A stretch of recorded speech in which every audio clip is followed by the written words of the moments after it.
Hi everybody, I've got Linda in front of me. Linda and I are sitting outside the Bernie Grant Centre and we're admiring some lovely pictures of the black community in the 19th century, doesn't it? Yeah. It's really strange. Why do you think these things are coming out now? Because when we were younger, we weren't taught any of this, were we? I personally think there's now a need, particularly with the whole Black Lives Matter movement, so there's an impact around that, and particularly in this generation, particularly the government, there's also been a advanced need for diversity, so there's a whole focus on diversity. Yeah. I think with the emergence of social media, that's also had an impact as well, with people showing like uncommon images. Right. And there's also a thirst to know more beyond the whole slavery narrative. So right. I think that's the reason as to why they decided to push it, from my perspective.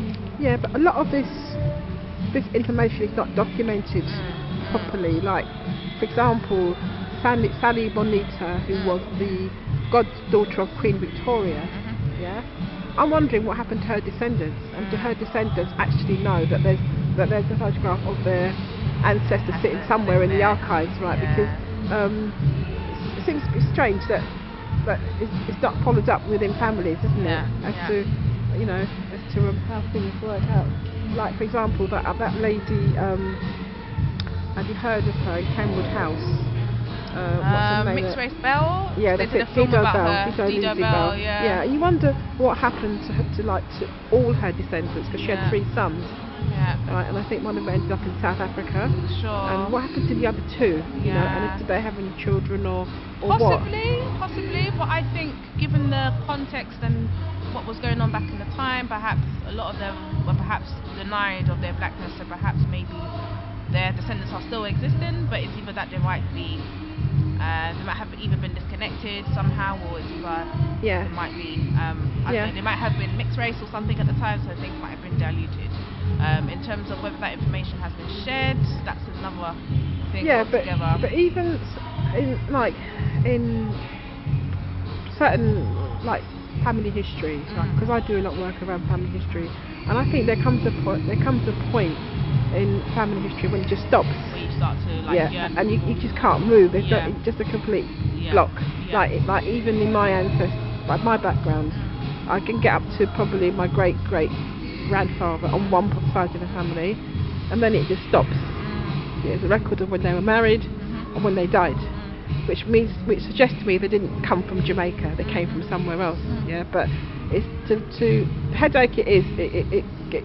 It can be quite a headache to go through go through all the records to find out where they came from, and sometimes you end up hitting a brick wall because it wasn't until the 1860s, right, in this country, even that I think that they started civil registration was compulsory. That's true. So it's just like down to parish records, and sometimes people have got different names that they're known by. Yeah. Either that they might have had to take on the name of a particular person they were working for.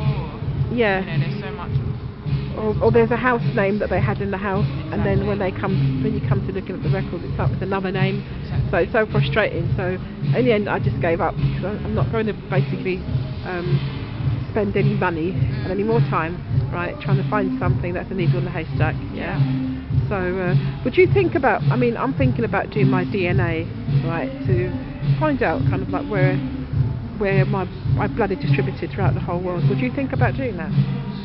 I think, well, for me, because I already know like where I'm from, so it's a lot easier. But I guess for other people, I think when there comes a time when you yearn for that, so I do encourage. Yeah. At the same time, some people might also think they also want to prepare themselves emotionally, just in case. It also opens up a kind of world of history. Yeah, wounds, exactly. Yeah. So it's something to think about.